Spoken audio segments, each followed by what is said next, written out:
see tangible results. AlJazeera, Baghdad. Well, a new video has emerged of the September 11th attacks in New York, and specifically the moment one of the World Trade Center towers collapsed. Let's get back to Washington, D.C. and Shihab with more on this. Thanks, Tamor. The film was shot from a police helicopter hovering above the World Trade Center site. It's gone! It's the whole tower! The 17 minutes of footage captures the collapse of the North Tower and the area filling with smoke. Only police helicopters were allowed in the airspace near Ground Zero.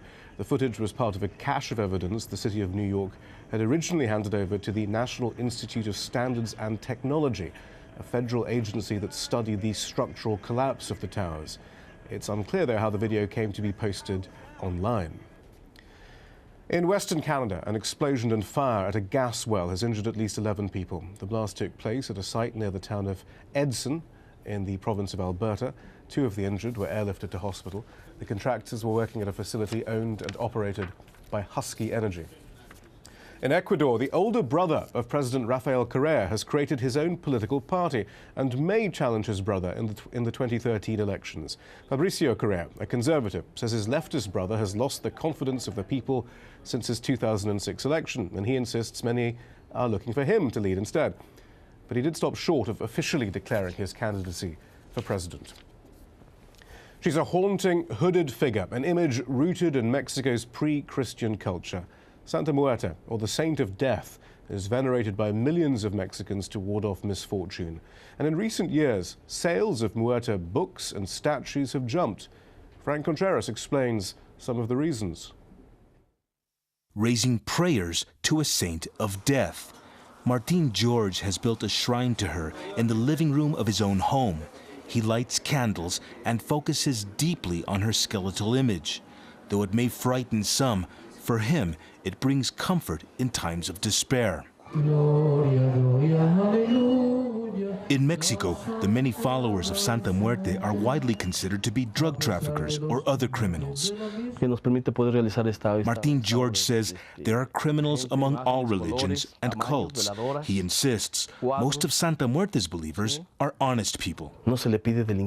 They don't ask her to help them commit robberies. They don't ask for help getting drugs. They ask her to help them get ahead in order to have complete lives. And when it's time to die, to leave behind an inheritance for their family members. For us, that's called a saintly death.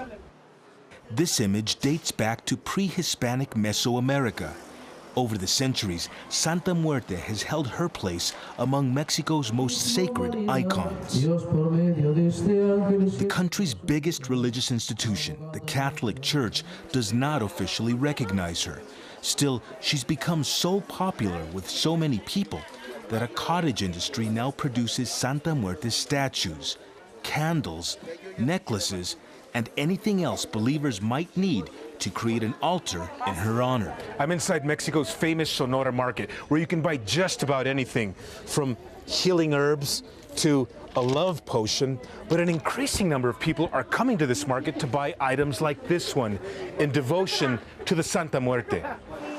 The author of a best-selling book on Santa Muerte says it's no coincidence that an increasing number of people are turning to the death saint, particularly in this difficult time when drug violence appears to be raging out of the Mexican government's control.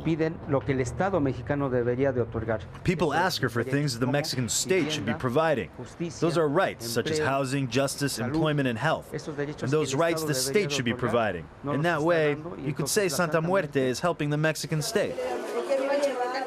And so the cult of the death saint continues to grow, and untold numbers of the faithful cling to the image of this mystical figure, hoping she will help protect them in what are likely to be more difficult times ahead. Frank Contreras, AlJazeera, Mexico City. There are growing concerns in Argentina over an increase in domestic violence against women. Last year, 261 women were killed by their partners or former partners, significantly more than in previous years. And there's been a rise in the numbers of women being burnt to death. Teresa Bow reports.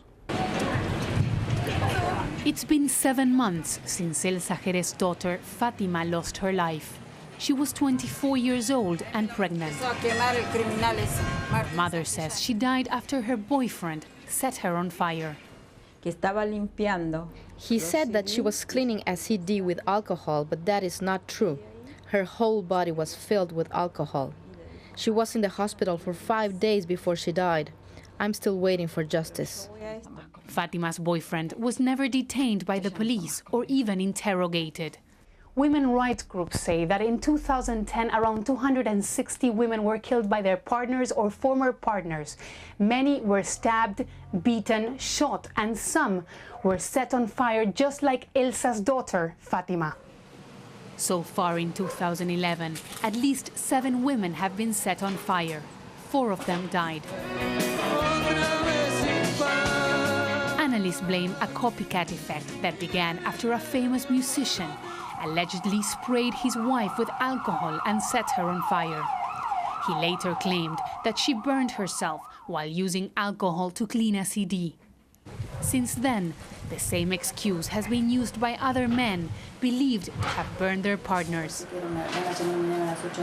Domestic violence hotlines have received dozens of calls lately from women whose partners say threaten to burn them alive. Estos varones agresores tienen esta sensación de impunidad.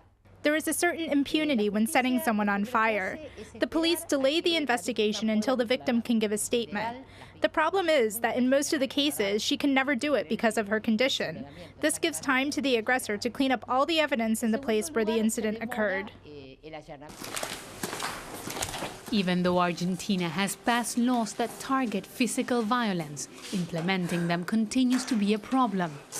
For perpetrators of domestic abuse, impunity remains, and that is one of the reasons why Elsa Jerez continues to fight for justice. Teresa Bo, AlJazeera, Buenos Aires. Women fighting for justice in Argentina. And Tuesday is the 100th International Women's Day, billed as a global day to mark the economic, political and social achievements of women. Let's return to Tamor in Doha for more. Shihab, yes indeed, we'll be bringing you here on Al Jazeera a number of stories throughout today about courageous women in many different situations. And we'll start in China, where Melissa Chan has been meeting one inspiring woman.